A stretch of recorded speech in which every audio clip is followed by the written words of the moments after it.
ഇപ്പം നമ്മൾ പുതിയത് വാങ്ങിയിരിക്കുന്ന വീട് അമ്പലത്തിൻ്റെ അടുത്തായതുകൊണ്ട് തന്നെ രാവിലെയും അതുപോലെ ഈവനിങ്ങിലൊക്കെ മനസ്സിന് ഭയങ്കര സന്തോഷമാണ്.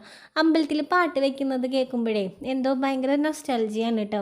എൻ്റെ വീട് ഇതുപോലെ ചേലക്കാവ് അമ്പലത്തിൻ്റെ തൊട്ടടുത്താണ്. അപ്പോൾ അവിടെ എങ്ങനെയാണ് കേട്ടോ, രാവിലെയും അതുപോലെ വൈകിട്ടും അമ്പലത്തിൽ പാട്ട് വെക്കും. അവിടെ ഇങ്ങനെ ദേവിയുടെ പാട്ടുകളൊക്കെ ആയിരിക്കും വെക്കുക. അപ്പോൾ അത് കേൾക്കുമ്പോൾ ഭയങ്കര ഒരു സന്തോഷമാണ്. നമ്മൾ സ്കൂളൊക്കെ വിട്ട് വന്ന് കുറച്ച് കഴിയുമ്പോൾ അമ്പലത്തിൽ പാട്ട് വെച്ചു, അപ്പോഴേക്കും വേഗം കുളിക്കണം, വിളക്ക് വെക്കണം, അങ്ങനത്തെ ഒരു തിക്കും തിരക്കും ബഹളവും ആ കുറേ കാര്യങ്ങളൊക്കെ ഇങ്ങനെ നമുക്ക് ഓർമ്മ വരും കേട്ടോ. അപ്പോൾ ഇവിടെ വന്നപ്പോൾ എനിക്ക് അവിടുത്തെ കുറേ കാര്യങ്ങളൊക്കെയാണ് കേട്ടോ എൻ്റെ മൈൻഡിലേക്ക് ഇങ്ങനെ വരുന്നത്. അവിടുത്തെ ആ ഒരു ഓർമ്മകളും കാര്യങ്ങളൊക്കെ ഇങ്ങനെ വരും. പക്ഷേ ഇവിടെ പാട്ടുകൾ മാറുന്നു മാത്രം. അവിടെ ദേവികളുടെ പാട്ടൊക്കെ ആണെങ്കിൽ ഇവിടെ അയ്യപ്പൻ്റെ പാട്ടൊക്കെയാണ് കേട്ടോ കൂടുതലും വയ്ക്കുക.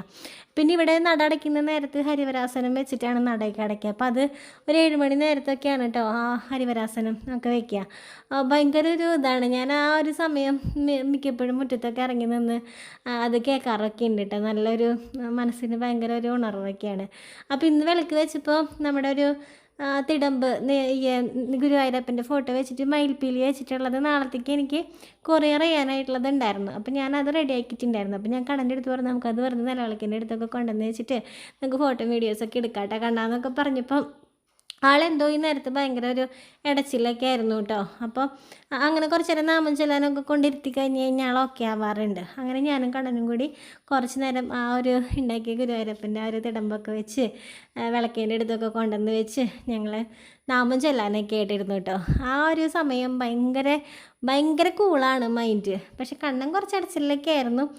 എന്നാലും ഞാൻ അവൻ്റെ കൂടെ ഇരുന്ന് നാമൊക്കെ ചൊല്ലിപ്പോൾ നാളെ ഓക്കെ ആയിട്ടോ.